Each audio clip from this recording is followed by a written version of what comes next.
the Chief of Defense Forces, the Deputy Chief of Defense Forces, all the other commanders, the Ministry of Defense leaders, the leaders of the districts, all the other army leaders, and the wananchi of Nakaseke. First of all,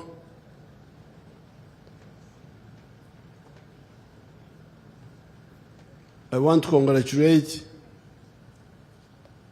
the young soldiers for doing a good job in training. And at the end of my few remarks, I will pass them out.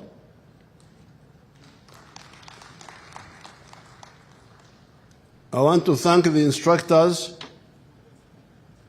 for training you very well. Before we came here, we witnessed some exercises which were excellently executed. And those showed that the training has been good. I also want to thank the CDF and his commanders for bringing a new spirit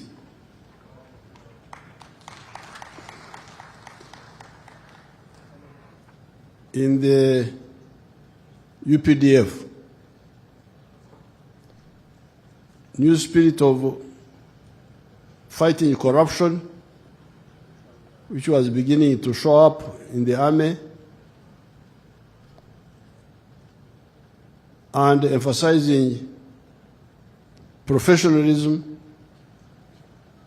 and lethality of the army. The army must be lethal.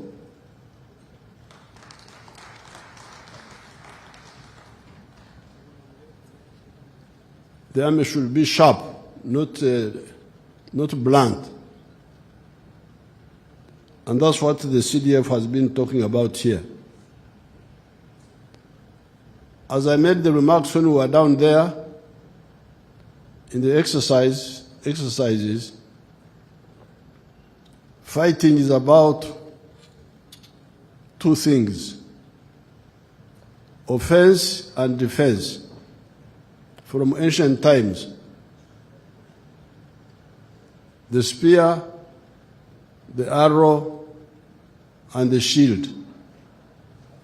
How to defend yourself and how to attack the enemy. And as the CDF said, these are all the time evolving. It is therefore very crucial for the army to keep pace, not to lag behind. When the army lags behind in technology and fighting skills and organization, the country is in danger. That's what had happened to Africa in the past. Africa was colonized because our chiefs did not keep up with technology, did not keep up with organization of security, and did not unite to work together. So therefore, I'm very happy with the CDF's emphasis on professionalism and enhancing lethality of the army. Also, using the money of the army well to solve the problems of welfare, infrastructure, training, health, and so on. I'm therefore very happy to see all these new ideas, including this one, because in the past we used to spend a lot of time. I remember in 1979, when we were reorganizing UNLA, we had trainees in Kabamba, trainees in Mbende, Nakasongola, and some other places. So with Vinaisa, we had to go to every cantonment to pass them out, repeat the same thing. So here we would have had to go to Laborodong, from there we go to Oririm, from there we go to Ruhengere, and so on. But this innovation by CDF and his commanders that we can do it at one place and we share virtually using technology represents the spirit of innovation and transformation, which is very good for the army. Now, you, the young people, as the CDF told you, this is the beginning of your career. I have been involved with the army for the last 55 years. From 1971 up to now, I'm always involved with the army. But you can't do that if you are not medically fit. Even today, if you need any long walking, I can be with you. You can't leave me behind. So, looking after your life so that you remain fit is fair for yourself, fair for the army, and fair for your family. Because it is not fair for us to train you and for your family to educate you, and then the army which has just recruited you, now we find that you are medically unfit now. You will have let us down. Let yourself down and also let us down. So it's very good that you look after yourselves so that you can be able to serve your country for a long time.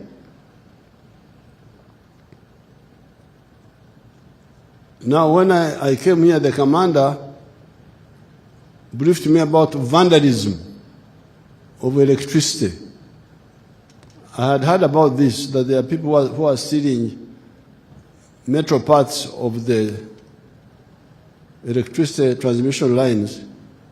But I've already written to the Minister of Energy and directed her to work with the CDF, who can coordinate all the forces, police, intelligence, and the others, so that we crush this group of vandalists who are sabotaging the economy. We shall deal with them. They will find solutions to make sure that this does not happen again. Now, finally, bangira ngo abantu baitu ba Kamusenene n'ebicweka ebyo nibababinga omu kibira ngo n'ekibira that our people in that area are being chased for the forest reserve. I will not support that. I will not want them to be evicted. It is true.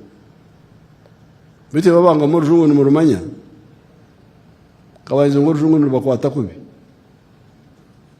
is true that is part of the forest reserve, but it is a forest reserve which was not a kibira, because our languages are very clear. There is a kibira, which means the natural forest, like Semuriki, like Chibare, like Maramagambo, like Bugoma forest, like Budongo forest, like Mabira. These are known. These were the natural forests, like the one which was put in Tanzania, Mzeiro Takwa. These were forests, Ebira. But then the colonial government, with good reason, declared Ishwa. Ishwa is not a kibira. Ishwa is bushland or savanna. Declared them forest reserves. I think the plan was to planted trees for furniture, for firewood. At that time, they were still using firewood even for the train. That's why they were having these forest reserves. Now, these were put in places where people were living, like that Kamsenene. That's a cattle corridor area. It's not a forest. But it's no problem if they are declared it a forest reserve. The forest authority can retain the freehold title, but give leases to the people who are already there. 49 years renewable if you do it well,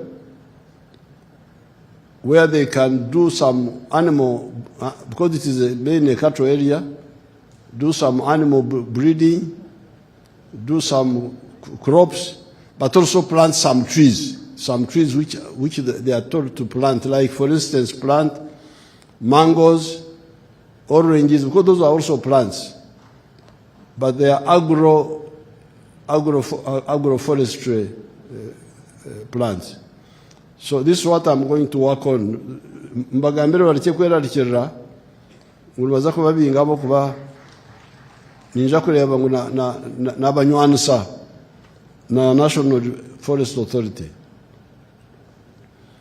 With these few words, it is my pleasure to pass out the new soldiers who have just graduated. Congratulations.